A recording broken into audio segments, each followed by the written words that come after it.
it's Beck BT here, creative team member for Ruby Rocket, and today I'm going to show you how I created this scrapbook page from start to finish, hopefully sharing some tips and hints along the way.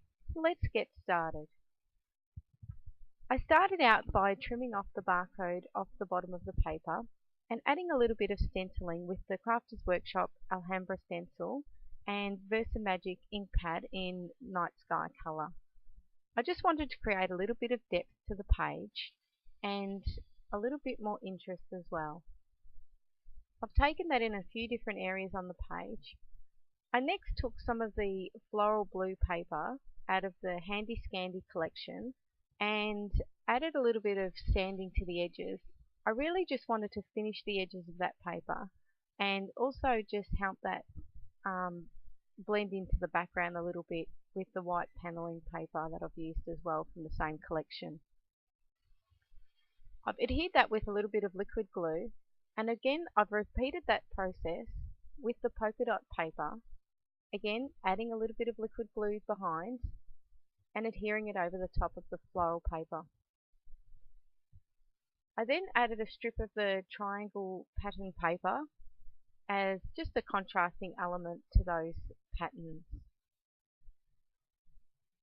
When I add dimension to my projects, I often use cardboard just from shipping boxes that I cut up into sheets and add them. I love to put it behind photos because I find it keeps my photos very flat while adding a little bit of dimension. I also sanded a little bit the edges of my photo just to again tie that design in. As you can see, I'm just adding a small piece of the polka dot paper up to the top right hand corner, just as a balancing element for the page.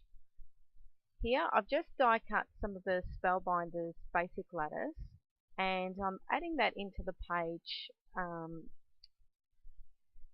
As you can see, it just adds another decorative element to the page and really ties in well with the papers.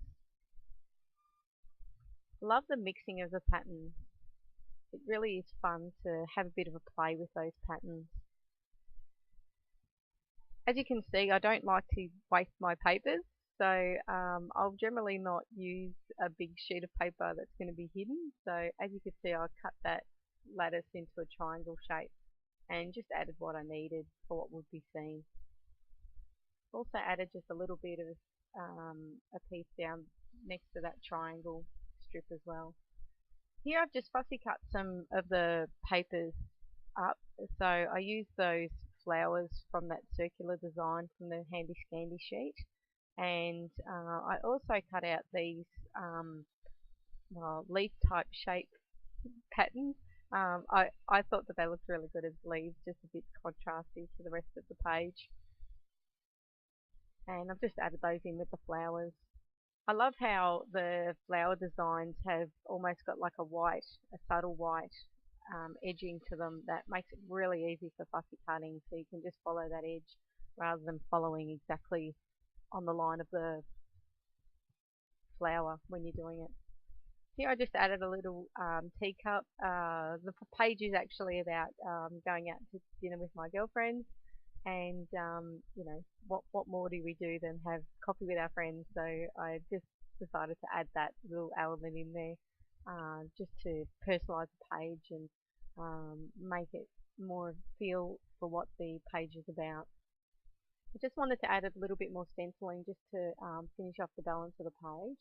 So as you can see, I'm just adding a little bit more stenciling down the bottom and a little bit more over to that side as well. I've used liquid scrap dots to adhere my flowers and leaves in, which is really good. It's a bit forgiving, allowing us to move it around a little bit.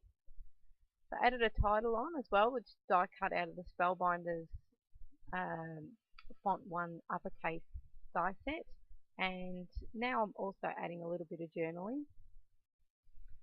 When I journaled, I made a bit of a mistake, so I decided I might add in a few little flowers that one will cover the little mistake that I made in my journaling, and just to add an extra design element to the page. Sometimes a mistake really helps us finish a page off better, and was definitely the case with this layout. So I love how those little flowers just finish it off. I hope you enjoyed today's Ruby Rocket inspiration share. To ensure you don't miss the next video coming out soon, don't forget to subscribe to my channel. Thanks so much for watching.